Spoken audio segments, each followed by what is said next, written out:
पहला मुद्दा यह है कि कल सुप्रीम कोर्ट ईडी ने अपनी बात रखी और कहा कि जहां तक इंतरिम बेल का सवाल है, केजरीवाल जी को इंतरिम बेल नहीं चलनी चाहिए, क्योंकि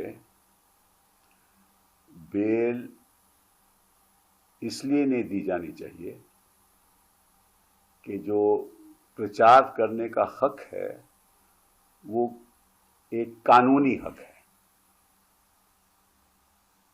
वो संवैधानिक हक नहीं है। तो कोई कहे कि मुझे अंतरिम बेल पे आप रिहा कर दो, तो संविधान के आधार पे वो गलत होगा। और अगर कानूनी हक है केवल, तो कैसे कोई कह सकता है, क्योंकि उनके खिलाफ तो केस है और उसकी तफ्तीश हो रही है। और ये बात भी सही है कि जो चुनाव में प्रचार करने का हक है वो कानूनी हक है,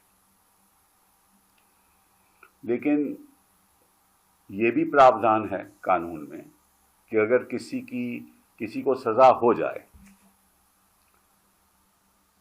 और कोर्ट कहे कि साहब इस सजा को हम स्टे कर देते हैं, तो प्रचार में हिस्सा ले सकता है ना। तो जिसको सजा हो जाए उसको कोर्ट स्टे करके हक दे सकता है कि आप जाकर प्रचार कीजिए, चुनाव है तो प्रचार कीजिए। वो भी हक दे सकता है कि आप अपना नॉमिनेशन फॉर्म भी फाइल कीजिए, आप चुनाव भी लड़ सकते हो। अब इनसे पूछिए कि हार्दिक पटेल कैसे चुनाव लड़े थे। हार्दिक पटेल जी की कन्विक्शन थी,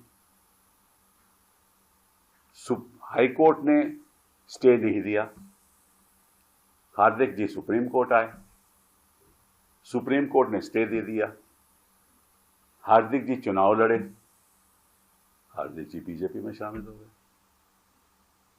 तो जिसके खिलाफ सबूत है,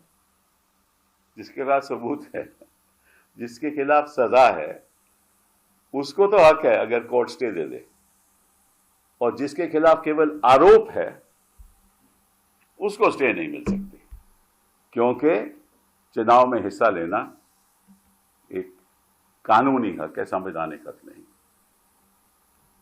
तो ये किस किस्म की राजनीति हो रही है और किस किस्म की राजनीति ईडी कर रही है कि जिसके खिलाफ सबूत नहीं, आपको उसको अंदर रखे हुए हो, और इस वक्त आपने गिरफ्तार किया जब चुनाव आ रहा था, चुनाव में हिस्सा नहीं ले सकते। वो एक अपनी पार्टी के लीडर हैं, दिल्ली के चीफ मिनिस्टर हैं।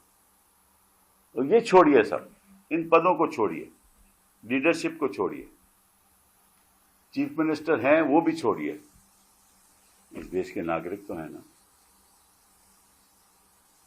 और मालूम सुप्रीम कोर्ट ने क्या कहा है कि फेयर एंड फ्री इलेक्शन, मतलब कि निष्पक्ष चुनाव,